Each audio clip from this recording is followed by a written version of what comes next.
the time that I almost got lured into a cult.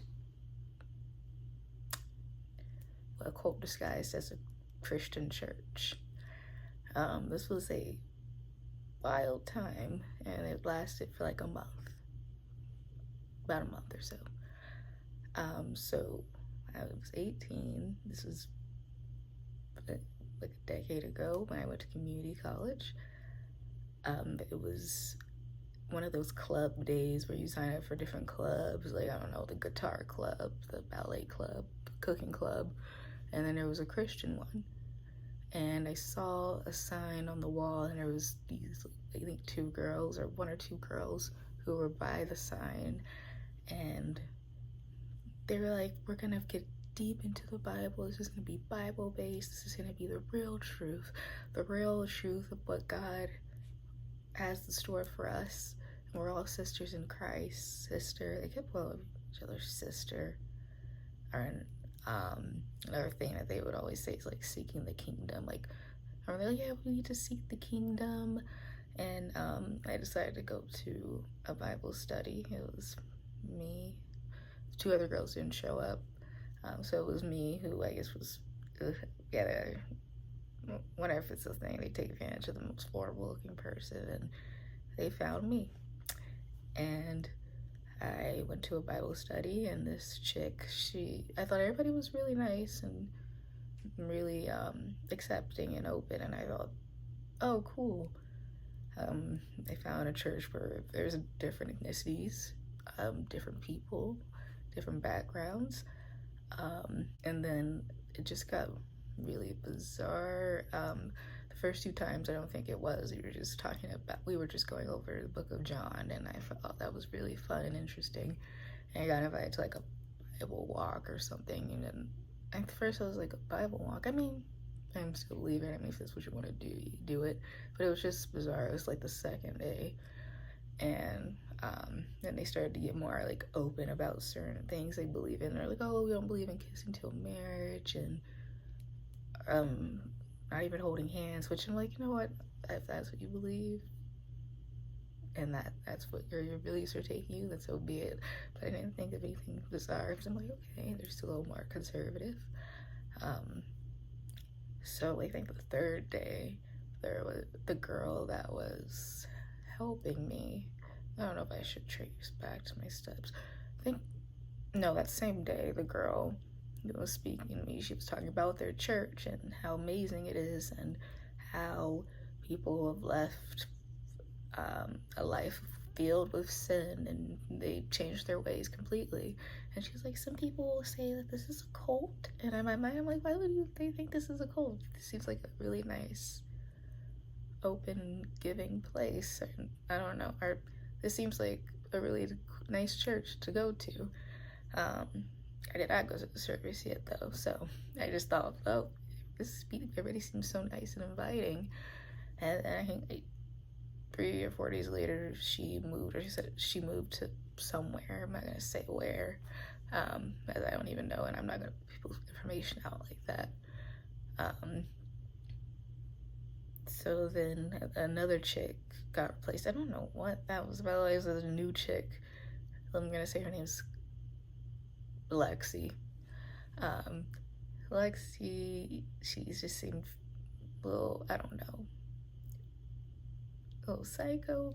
I don't know what you mean, but she just seemed like a lot. And I just thought, oh, maybe it's her personality, which it is. But like during that, like our Bible meeting or whatever you call it, she was just like talking about how I should go to their church, their one true church. We have to seek the kingdom and be disciples, and we have to keep finding disciples, sister. We have to get baptized, and they just went over the book of John. Like, we didn't go over anything else. It was just they started with the book of John, and I guess that's their way of bringing in the disciples, or the cult members. But nobody knows they're in a cult. They think that it's not. They think it's the truth. They think that they're doing something good, and since someone's saying it's a cult, then they think they must be following the truth, which is not true. I got all the girls' phone numbers. We connected. I spent a lot of time with them during that short amount of time. I was trying to find or trying to learn more about God. I just wanted to learn more about God. I wasn't intending on going to a completely different church that I was already going to at the moment. And that was like the plan from the start, for them to make me a disciple at their church. I just thought it was a cool group of girls who were Christian, who want to learn the Bible, who happen to all go to the same school. No, they're trying to lure me in going to their church the whole time. At first I thought they were just like inviting me, like, oh, I was like, sure, me and people invite people to other churches all the time. But no, they wanted me to be a member, and it was just weird how rushed it was, and how they were rushing me getting baptized, and they just kept talking about that, sister, you seek the kingdom and get baptized, and then these are all the things you can't do. We sin, but we just can't, like, there's just so many things you follow, and it's like no one's perfect. Of course you try to be more like Christ, but this was extreme. It was very extreme, the way they went over things. And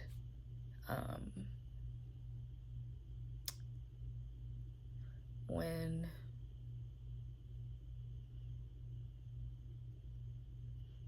there was a day, this was like a rough day. It was just bizarre, bizarre things were happening earlier. And then later, I went to the girl's apartment. That's where we started having the Bible readings. And she was like, oh, did you, the day before that, she asked me to write a sin list. And I didn't write a sin list down. It was just bizarre. Like, I mean, I guess looking back, yeah, for personal, if that's what you want to feel comfortable with, I feel like maybe that would be good for my spiritual growth, but not for someone to tell me, oh, write a sin list down and bring it tomorrow, like it's some school project. Oh, draw a picture and bring and show me. No, it was a sin list of all your personal things, that traumatic things that may have happened, and you're with these 2 or 3 people, and they're just like, I think it's okay, sister. Then they told me all the sins they committed, or not everything, but most things. So they didn't even tell me all their sins, but weirdly they wanted me to tell them all their sins as if they're God. They're not God. That was just really bizarre. That's supposed to be between me and God, and really bizarre. And they started saying, I won't like say anything they said. I was gonna say, I probably forgot the name of the person I named.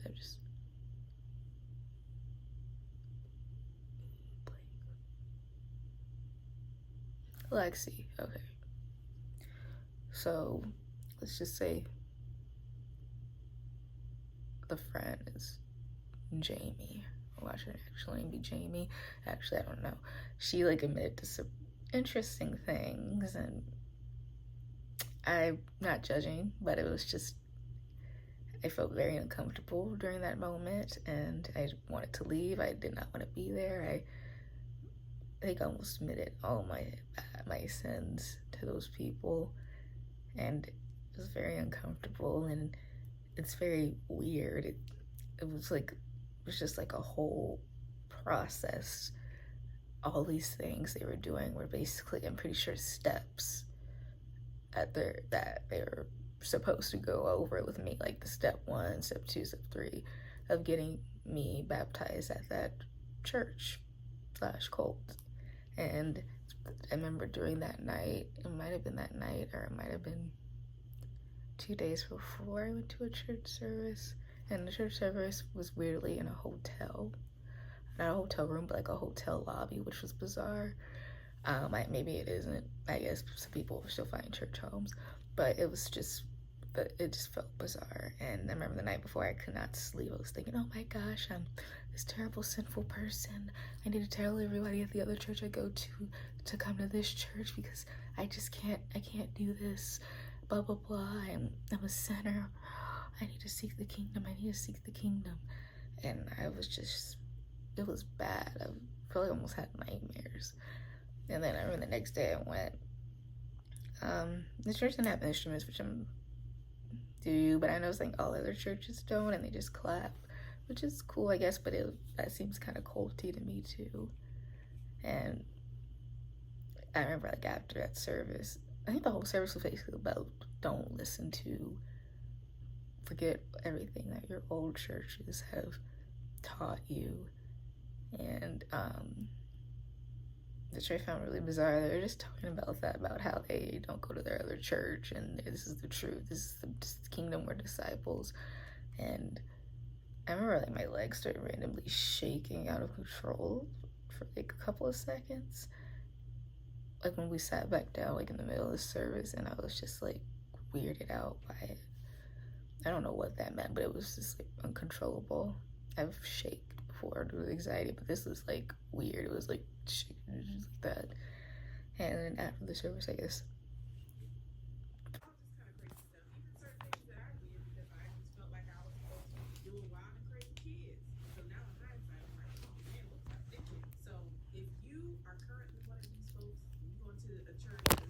People, 2 to 3 people got baptized, and then they're like, "That's gonna be you soon," and I'm just like the fakest smile because I'm a little spooked out. Yeah, it's amazing. Yeah, and I mean, like I said, everybody was super nice there, but it was still creepy. And I remember, like, let's say her name's Lexi. I'm gonna say that. And she's like, "Oh, like, you want to go for a Bible walk today?" And I'm just like, "No, my mom's making food. I can't. So you have to go home." She's like got teary eye. I'm saying, like, I just don't want, like, if Judgment Day happens, your name doesn't get called. Oh my gosh. And like, that's kind of manipulative. Like, thinking about that, that's like a manipulation tactic almost. It was when Judgment Day comes, and it's like you're not God, or you're almost playing in a weird way. It was just bizarre, and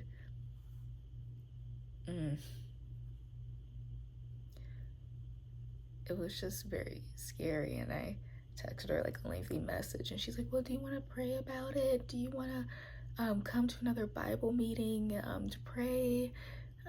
Because we care about you, sister." And I just said no. I'm my friend like forwarded the message for me, but it was just like, no, I can't. And they're just like, "Well, we can both pray about it, and I'll pray for you." And it was just, I'm sorry, you guys are cold. I was 18 though. I was very naive. I wasn't gonna say that, but it's like, come on now.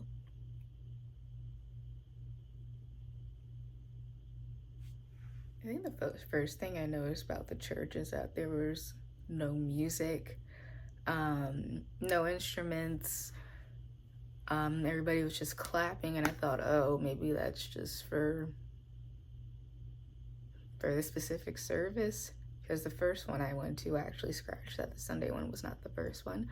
The first one I went to was this like Tuesday, Wednesday, women's night. I guess it's where all the women of the church, or the young adult Christian women, would just talk about God. And it wasn't that bizarre, but it was to a level where I wouldn't be aware of it. I'm just like, oh, these girls are cool. They're on fire for God. They are sweet, kind, and they genuinely want to teach me about God. But now looking back at it, some things were bizarre. I don't know, the way they talked to each other, like some of them were kind of robotic in a weird way, or just very condescending or fake, and they're like, let's go. They're just, it just seemed kind of fake to me almost. Or cult-like again, because they're just like, yeah, come on, sister. Yes, sister. And it was like every little thing was a sin. It was just like, I understand there are so many sins, and it's like, how are you supposed to keep track of all of that? Like every little thing, and some things I even mentioned wasn't even, I wouldn't to be sin. It was, I don't know, it was weird. And they told me there were 3 words that will send you to hell.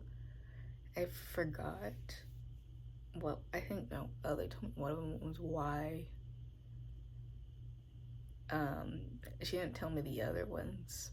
I forgot. Maybe she did, but I just remember she just said one of them was why. So that's why this girl goes how instead of why. And I'm just like, you guys are a little nuts. Like, you guys are doing too much. I'm sorry.